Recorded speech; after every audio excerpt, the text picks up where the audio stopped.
You're not free. You're not even close to free.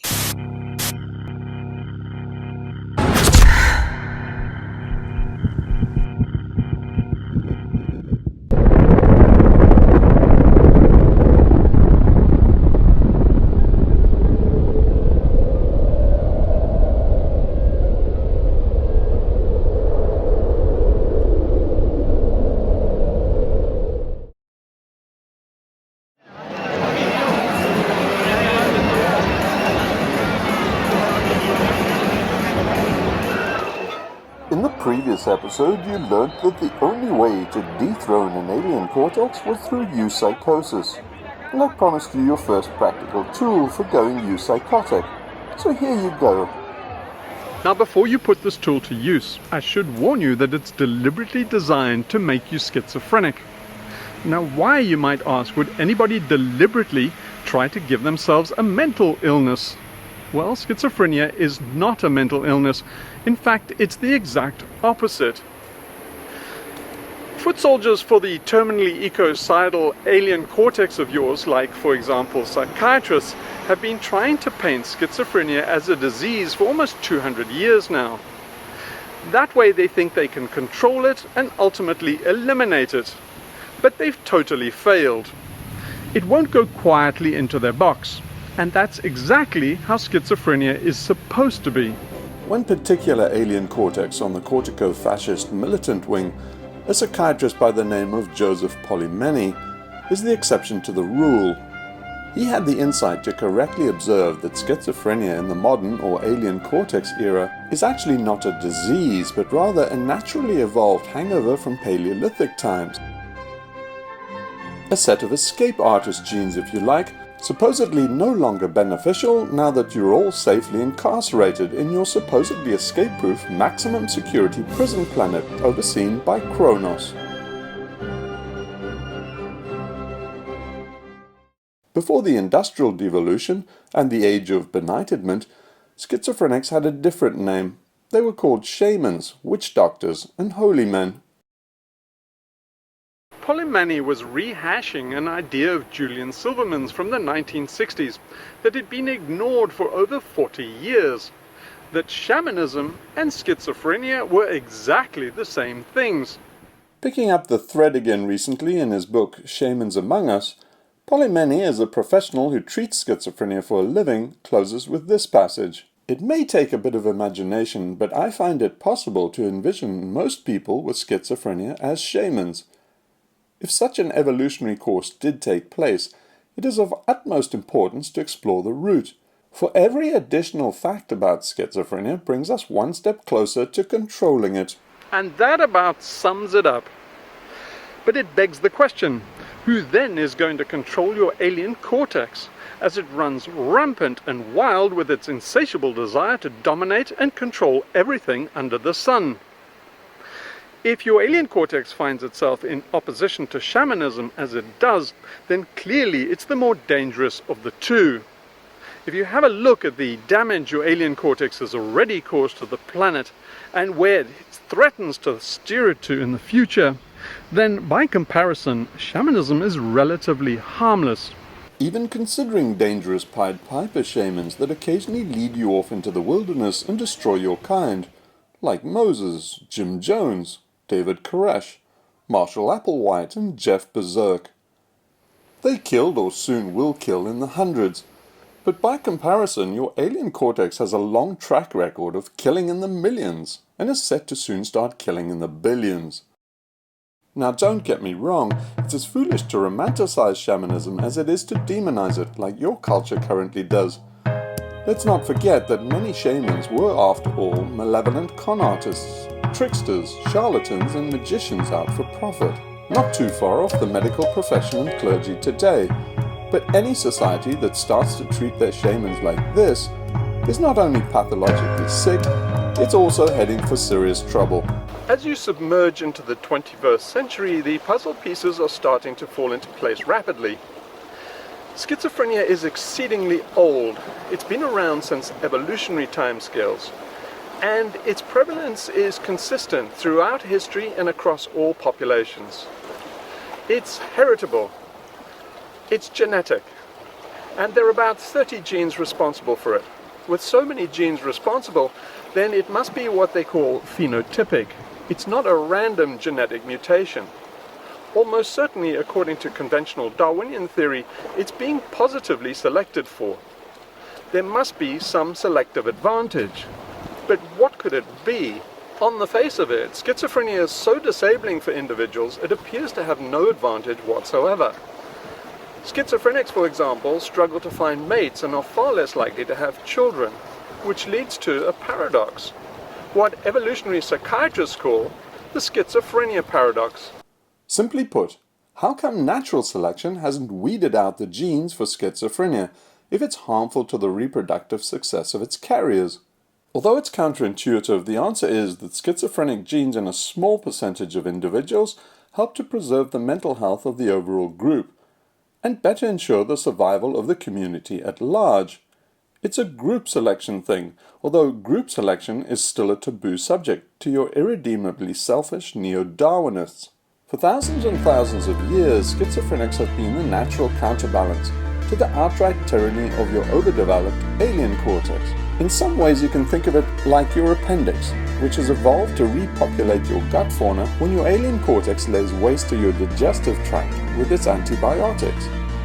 But these days schizophrenics are losing the battle. You desperately need more of them, vastly more reinforcements, with a much louder voice in order to restore balance and mental and psychological health to your society.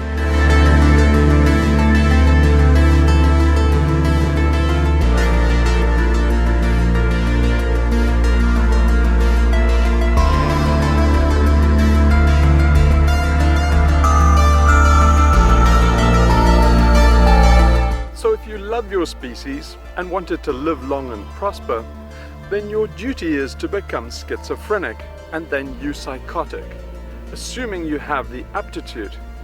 Schizophrenics help call a stop to the party, assuming that society is not deaf to them and the party is developing into something like the Nazi Party or the Communist Party. Over time, step by rational step, alien cortexes tend to take you down to hell with them. But schizophrenia in a few individuals has traditionally pulled you back from the brink in the nick of time. A large dose of schizophrenics is the ultimate cure for a mentally sick society. The problem is that the alien cortex doesn't like taking its medicine, and using its old trick of inversion, it usually tries to force the medicine on the doctor. Starry, starry night. In good times, schizophrenics are usually tolerated as being peculiar oddities. People are deaf to them. But when things start to get complicated, in times like now when there's confusion, information overload, and everything once thought sane backfires and starts to disintegrate into unintentional alien cortex-induced chaos, when people are lost and start to search for answers, they start to hear and understand schizophrenics again. They tune into their wavelength and that usually rights the ship. Clarity and light seem to dawn once again. Now I understand what you tried to say to me, and how you suffered for your sanity, and how you tried to set them free. They would not listen, they did not know how. Perhaps they'll listen now. The gift of the schizophrenic is to bring the large, hazy picture into focus, when alien cortexes confuse themselves by looking at the elephant in the room through their microscopes. In other words, their tiny, fragmented, fatally linear perceptual frames. One by one, normies slowly start to see what they couldn't see before, that what supposedly insane people among them had been saying all along is actually sane. Suddenly the bizarre seems not so bizarre anymore, and shock horror, all the people you thought were sane before, the pinnacle of society in fact, are actually dangerously insane. The minority reminds the majority that it has gone off the rails, usually excessively drunk with sanity. Remember, sanity is not something that you can put to the vote.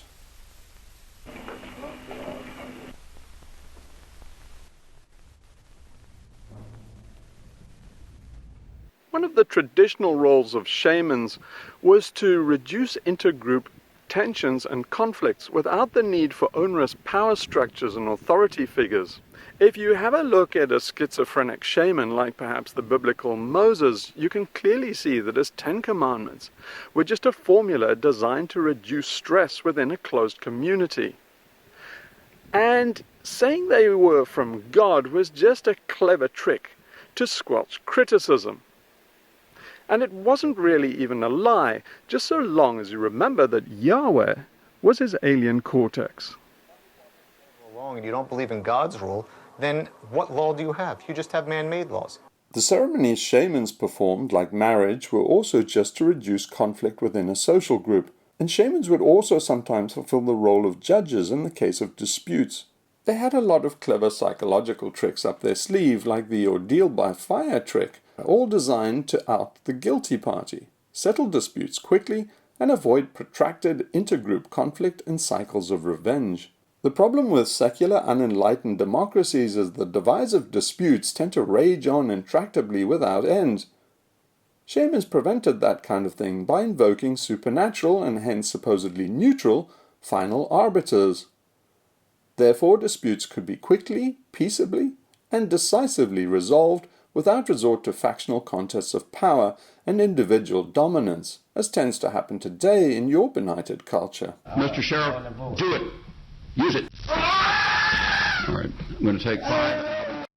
In some respects, schizophrenics are emissaries from your right brain hemisphere or archaic ancestral brain to your left brain hemisphere or alien cortex.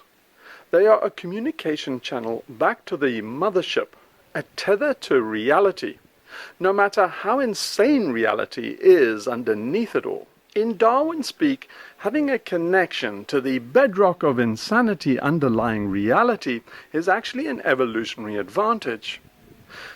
The inherent rigidity of your alien cortex closes the door to adaptive change. Your psyche ossifies under its regime. One of the deep truths of nature is that life exists as a boundary condition between order and chaos, a kind of tango between opposites. So being absolutist about logic and order, as your alien cortex tends to be, threatens to snuff out life entirely if it goes too far. Although your alien cortex loathes the very thought, the truth is you need to spice things up occasionally with a few wild cards. And you also need to bring down the entire house of cards occasionally. We are terrified of madness. We fear it because the Western mind is a house of cards, and the people who build that house of cards know that. I've got to be strong.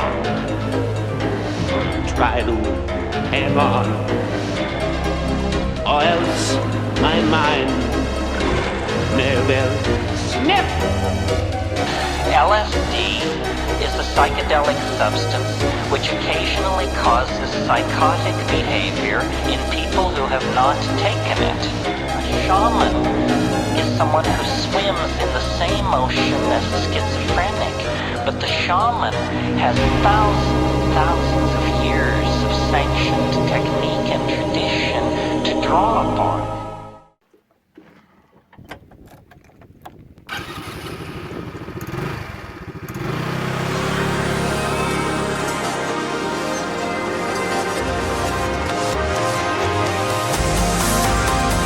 Optimal group health is not when everyone behaves in an orderly, productive, and rational manner. To be mentally healthy, you need to exist in the Goldilocks zone, right on the edge of chaos. Thanks to the overdominance of your alien cortex and its almost complete inability to regulate itself, you've lost your mental health and become competitive, hyper-orderly, overproductive, and hyper-rational. The more intelligent you are, the less capable you are of seeing this. Alien cortexes have very limited self-awareness. They cannot usually see the wood for the trees. It's not really possible for them to hold the big picture and still be sane according to the narrow definitions of the word. Your alien cortex has an ongoing project to make rational sense of the universe, but what it can't seem to ever grasp is that at its core, the universe is not rational or logical. The universe itself is insane, deeply so. But your alien cortex blinds you to that slippery and seldom perceived fact. Deep down, your alien cortex intuitively knows that the ultimate truth is that it's impossible to make sense of reality. But it's in complete psychological denial of that fact and refuses to give up. What confounds your alien cortex is that it can't see the big picture of collective insanity because it's confused by the parts. The parts of logical, ordered, and reasonable pieces. Summing those together, it makes an assumption of collective order and sanity. But it's really insane. It's making the fallacy of composition error, which you learnt about in the previous episode. A theory of everything always seems just around the corner, a logical, coherent view of a universe that is not sane. It's really the pursuit of insanity. It's Dr. Frankenstein chasing his monster into the frozen wasteland. Failure to see the big picture is really a failure of imagination. Schizophrenics are the cure because they have outsized imaginations and they're not addicted to rationality and order. They're just the tonic you need at the moment. You're currently at a dangerous crossroads. You are about to lose your age-old traditional mental counterbalance. Traditional societies used to revere schizophrenics to their benefit of all, particularly to the benefit of their mental health. But the Renaissance and the Enlightenment era has not been kind to schizophrenics, and the Industrial Revolution has been positively brutal. Now the coming age of genetic therapies promises to be ultimately terminal. Your current savage habit of pathologizing schizophrenia threatens to untether the last frail connection you have with your primal past. If you succeed in eliminating schizophrenia, you're at risk of irredeemably smashing your only mirror. You will cut the umbilical cord to sanity forever. Your species will be lost up its own backside. The tyrant king in your cranium is about to have his cortex jester shot, with dire consequences for the entire world. The alien cortex prides itself in being evolution's greatest achievement. All I can say is pride comes before the fall. As Heraclitus warned, everything becomes its opposite in the end. Now, in order to help skirt disaster, let's all drop Ariadne's thread like a hot brick and begin doing some long overdue remedial brain surgery on ourselves, shall we? All right, Brain. You don't like me and I don't like you. But let's just do this and I can get back to killing you with beer. It's a deal. This is a tool you can use to turn your alien cortex's predilection for pattern matching, framing, pigeonholing, and neutralizing by reductionism against itself. Let's pretend that all human behavior can be assigned neatly to anatomical locations in the brain. This was a popular idea in the 60s, especially with Paul MacLean and his triune brain theory, which was popularized by Carl Sagan in his book Dragons of Eden. But it didn't pan out too well. So neurowonks have since rejected it as no longer useful, even though it still enjoys wild fandom with pop psychologists and the great unbrainwashed. This reptile brain nonsense started in the 60s when neuroscientist Paul MacLean proposed the triune brain theory. He was trying to explain how animal brains evolved and why some animals, like... But it can certainly be useful for our purposes. So let's go with the popular myth and assume that your brain is made up of 5 evolutionary layers in a stack like this. Because when it's all said and done, that's not really as preposterous as neuroscientists try to insist. The first layer in the evolutionary stack is your fish brain, your inner primal vertebrate.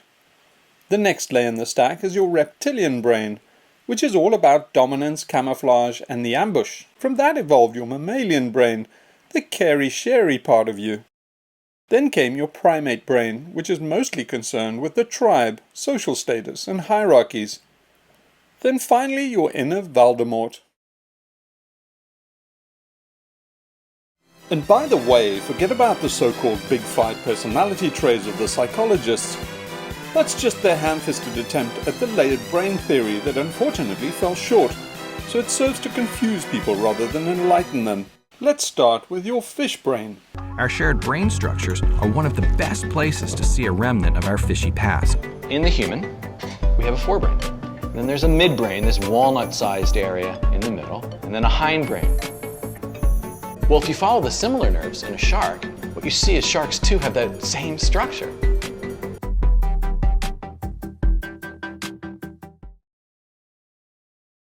Your fish brain is your sentient essence, where all the qualia come from. It's where all your deepest feelings, instincts and emotions bubble up from.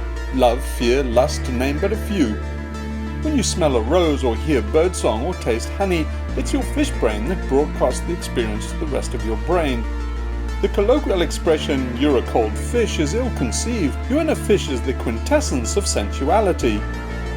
Sexual dimorphism started in fish. Deep neurological male-female differences are partly due to an almond-sized portion of your brain called the hypothalamus.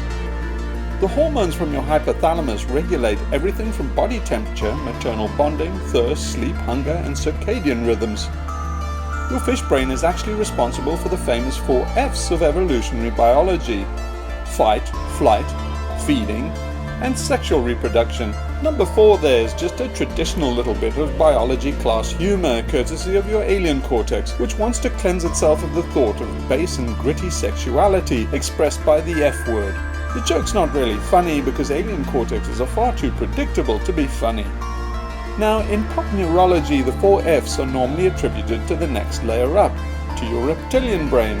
And let's stick to that convention. The fish brain lumbered onto land in the form of this guy, called Tiktaalik. On land, you still needed all the neural apparatus you had as a fish, but now there were at least 2 refinements to contend with in your new terrestrial environment. Your hearing had to become more acute, and you needed specialized organs for hearing because sound no longer carried as well in air as it did in water. And your vision had to improve since visibility was much greater in air than in water. And in addition, gravity suddenly mattered in a way that it never did before. So now proving dominance and strength often meant towering over your rivals. In the nightmarish world of your reptilian brain, rivals, threats, and potential mates are everywhere. The fish went berserk. Territoriality became a much bigger thing than it was for your fish brain, and the eye, and concealing yourself from the eye, became a deep-seated thing.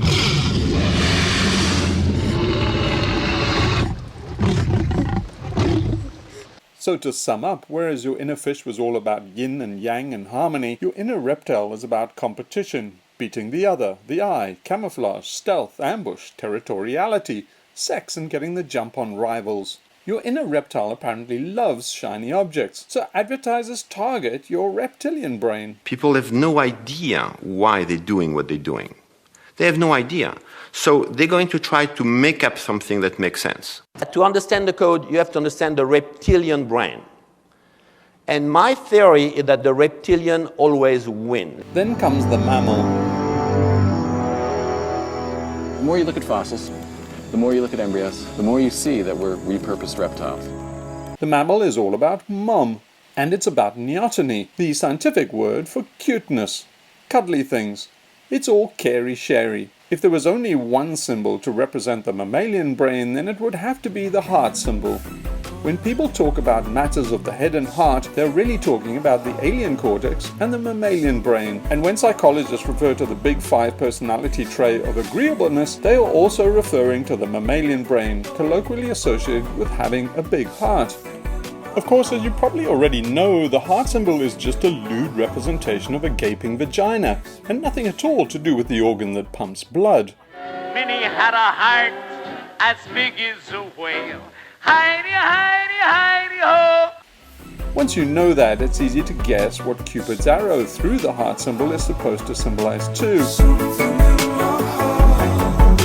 Though it's probably best to forget what that symbol really is on Valentine's Day when little kids are innocently running around posting huge vaginas on everything. Well anyway, vaginas, wombs, mammary glands and their associated neural circuitry were all part of the mammalian package. Before that evolutionary innovation, reptiles just had an all-purpose orifice called a cloaca. Mammals tend to cluster around mom and hence live in social groups, and coping with the tensions of group dynamics gave rise to the evolution of the next layer, your primate brain. Your primate brain has evolved to handle interactions within a social group of about 150 individuals. That's the size of a sizable monkey troop.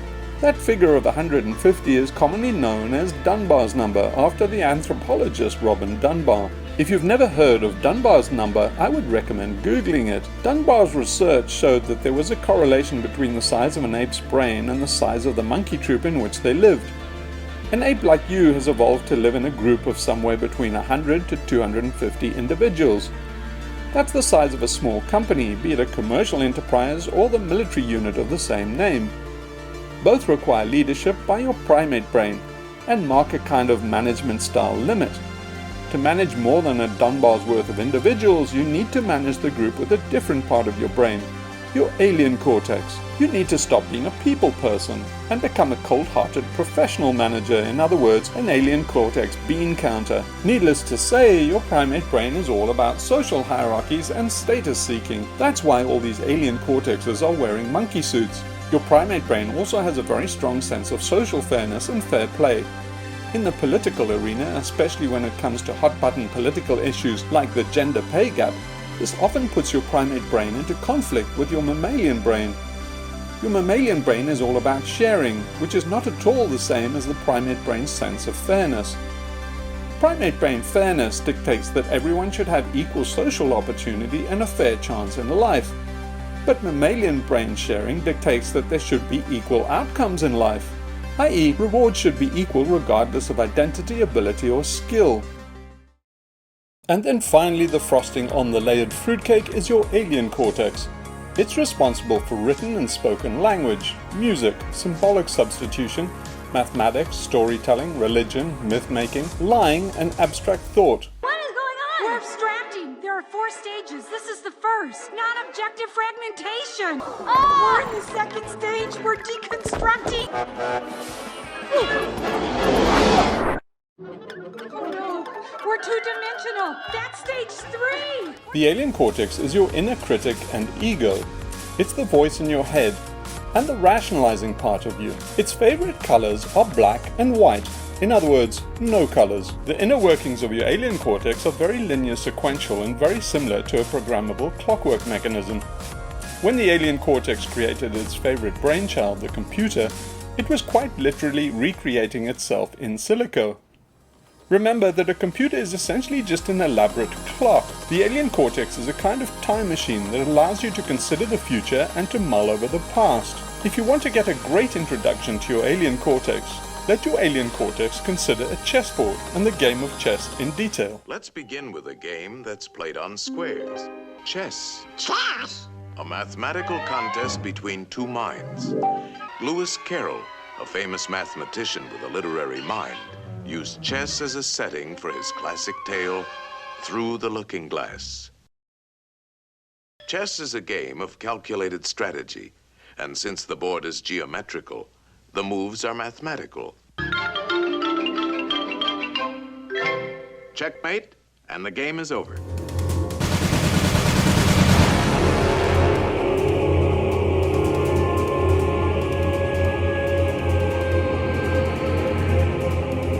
I've just sketched out the 5-layer model here briefly, but I encourage you to go to the Institute's website to learn about the 5 layers in more depth. But now, how do you put this model to practical use? Now watch this clip and see if you can see the 5 alter egos of your brain at work. We are blessed, as Carl was pointing out, with the technology that enables us to work every minute of every day from any place on the planet, except the Randolph Hotel.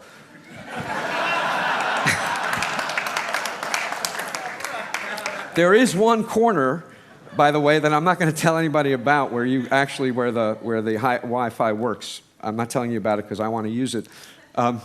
There, did you see them? Here, let me help you out. We are blessed, as Carl was pointing out, with the technology that enables us to work every minute of every day from any place on the planet. Okay, the first bit is just the usual tiresome old alien cortex babble you're probably familiar with already. Only an alien cortex would think cerebral work is a blessing and celebrate there's no place on the planet you can hide from it. Except the Randolph Hotel. Now the primate brain steps into the limelight. Obviously the event is being hosted at the Randolph Hotel, and aiming a cheeky jab at a host is socially risque and appeals to the mischievous side of your primate brain.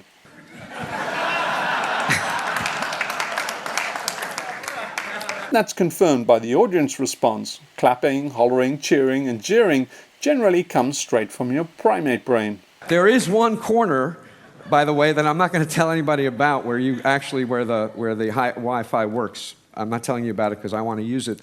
Now the reptilian brain kicks in. That's because the speaker is being selfish and showing traces of dominance over resources to the exclusion of others. The green monster in him is staking a territorial claim on the Wi-Fi, overshadowing any caring and sharing sympathies that might exist in his mammalian brain. That's confirmed by a barely perceivable micro-expression. Did you see his tongue flicking out?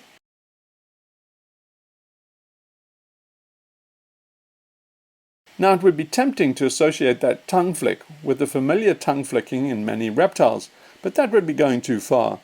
What it actually comes from is an unconscious, that is to say alien cortex free, reflex to lick his lips. When your reptilian brain kicks in, it often assumes sex may be on offer, and that tongue flick is actually a partial lip wetting exercise, just in case. Licking your lips is a reflex action to signal sexual arousal. In other words, a brief shout-out that your reptilian brain is in the house, a hopeful signal to other reptilian brains that until now probably would have passed your alien cortex by.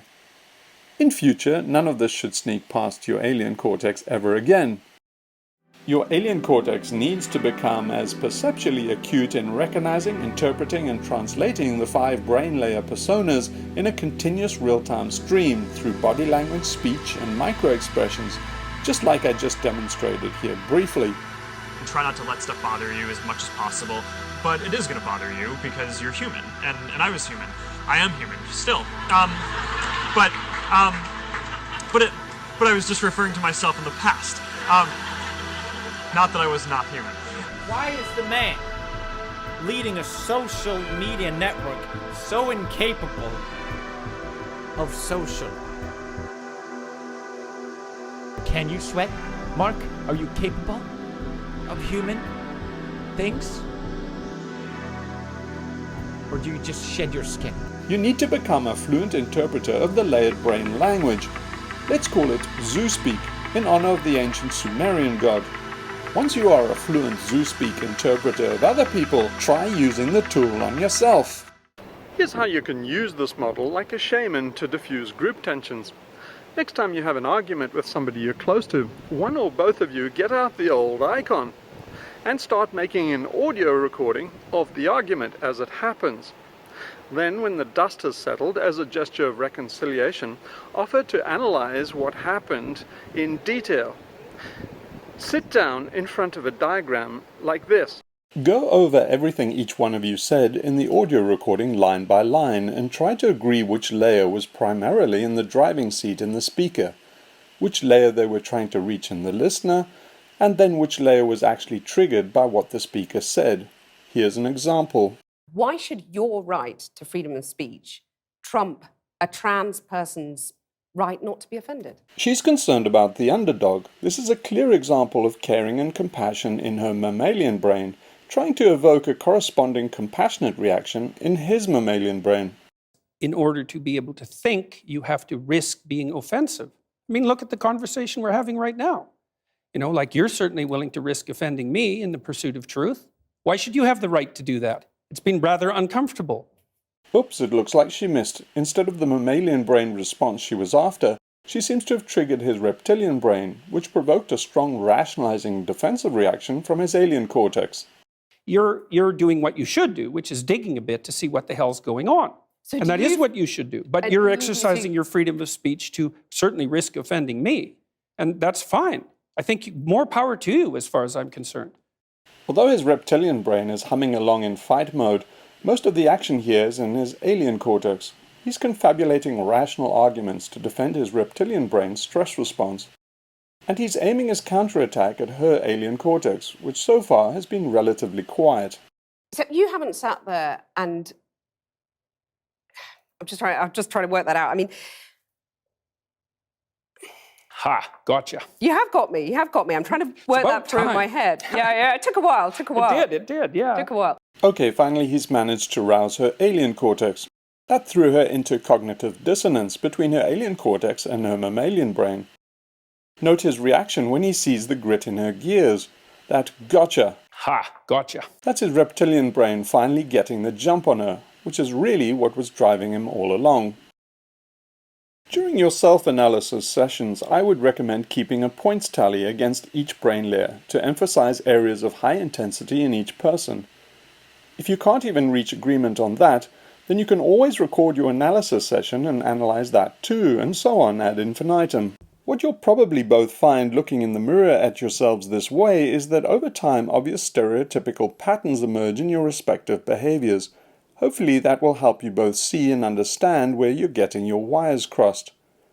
This will all get a lot easier with practice and as you get more familiar with the unique character of each of the 5 brain layers. But isn't this all just some kind of elaborate stereotyping, you might ask? Well, yes it is. That's the name of the game. The object is to get your alien cortex to stereotype and see yourself objectively. Until your eupyschosis, you're really just a kind of sleepwalking animal with a zoo in your head. Am I free or am I tied up? I change shapes just to hide in this place, but I'm still an animal. Nobody knows it but me when I slip, yeah I slip, I'm still an animal. Analyzing other people may be useful and amusing, but the real eupsychotic dynamite is in minutely and intensely analyzing yourself according to the layered brain model. So do that, second by second, hour by hour, day by day, year in and year out, until your alien cortex finally cracks and comes undone. Freedom is never free, but pay your dues and I promise you that eupyschosis will be a mind-blowing experience for you.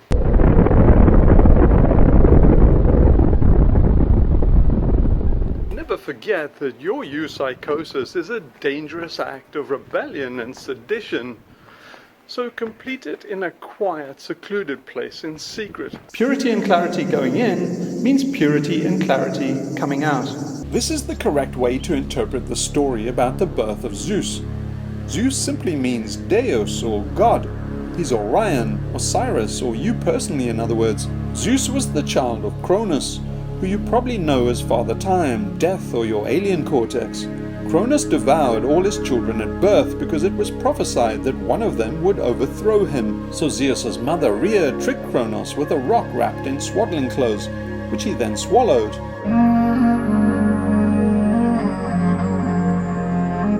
Zeus was brought up here in Psychro Cave on the island of Crete. He was brought up in secret by the nymph Almathea. Plumed warrior dancers called Corybantes beat their shields with their spears so that Kronos wouldn't hear the baby's cries. They were worshippers of the Phrygian goddess Cybele. Basically, they were shamans. In time, Zeus did grow up to overthrow Kronos. Now it's worth thinking deeply about that story, because it's not a myth, it's a prophecy.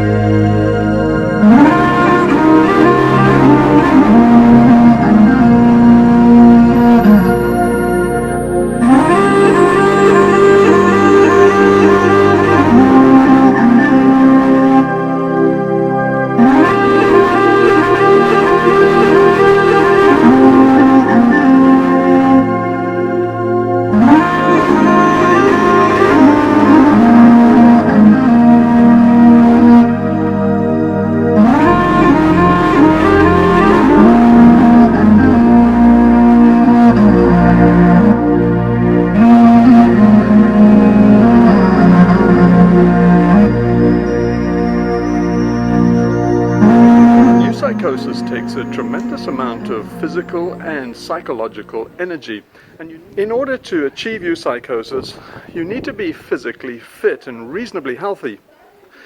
And I'll give you some tips on how to build up your energy later on. In order to achieve eupyschosis, you have to stay focused and relentlessly on task. But your alien cortex has constructed a world chock full of trivia and petty diversions designed to protect itself and distract you from working against it. Item 6 on the agenda, the meaning of life. That's right, yeah. I've had a team working on this over the past few weeks, and what we've come up with can be reduced to two fundamental concepts. One, people are not wearing enough hats. Two, matter is energy. In the universe, there are many energy fields which we cannot normally perceive. Some energies have a spiritual source which act upon a person's soul. However, this soul does not exist ab initio, as Orthodox Christianity teaches. It has to be brought into existence by a process of guided self-observation. However, this is rarely achieved owing to man's unique ability to be distracted from spiritual matters by everyday trivia. What was that about hats again?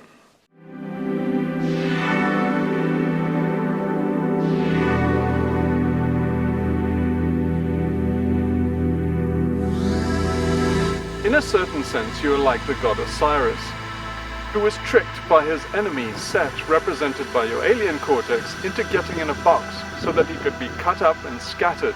You are too mentally and psychically spread out over time and space to achieve eucycotic ignition.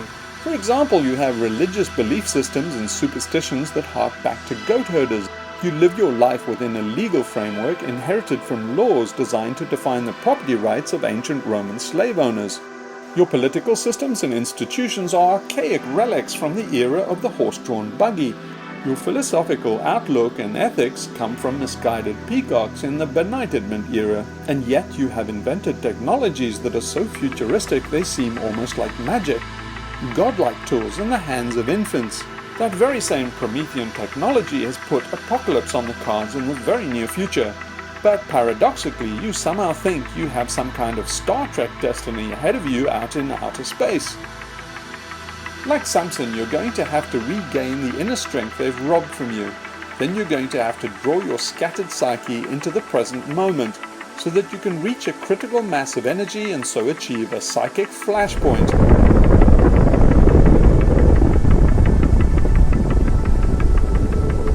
That will bring the whole rotten house of cards down around you. Then you can escape. Not only are you spread out in time, but you're also weighed down by all sorts of ego attachment, professional and social loyalties, emotional ties, isms, and addictions, and a whole raft of desires, fears, and aversions.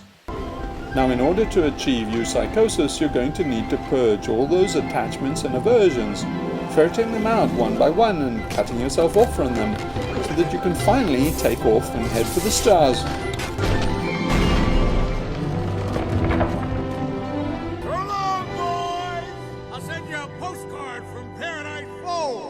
And now you're ready for the most exciting game of all. Oh, boy! And the playing field for this game is in the mind. Uh-oh. Look at the condition of your mind. Antiquated ideas, bungling, false concepts, superstitions, confusion. To think straight, we'll have to clean house.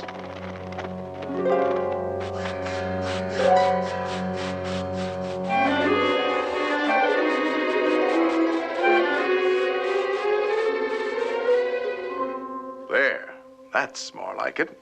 In tranquil settings, you leak less emotional, physical, and mental energy, so it's worthwhile seeking them out.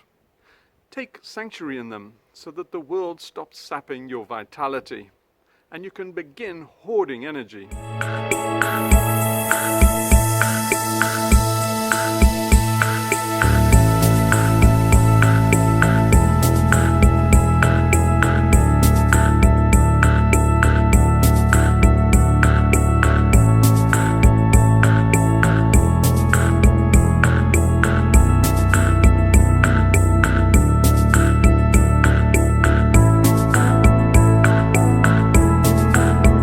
Don't have access to a tranquil spot, then make sure you have a peaceful and tranquil place inside your head.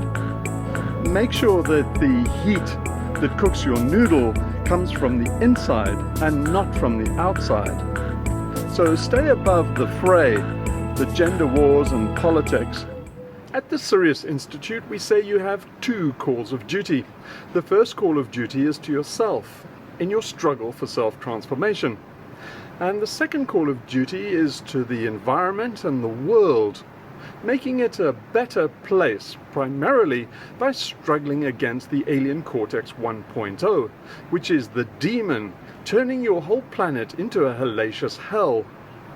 Slaves don't generally have the leisure time and freedom for self-transformation. And so in your second call of duty, say this to the alien Cortex.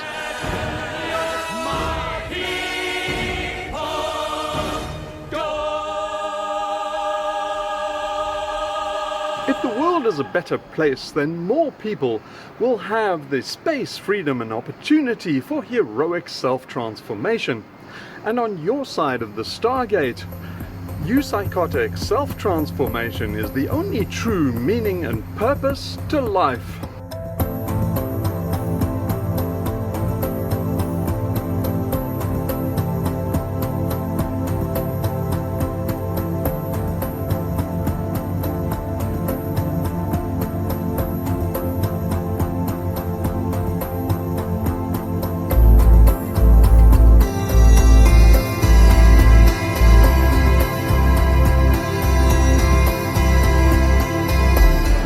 In this episode, I gave you budding schizophrenics out there your first of hopefully many tools to help you on your way to achieving your first call of duty. So use it intensely and psychotically. Now, if shamans and schizophrenics perform such a useful function to society for tens of thousands of years, how did they get eclipsed? I'll answer that question in the next episode. Join me as I warn you about the civilization trap.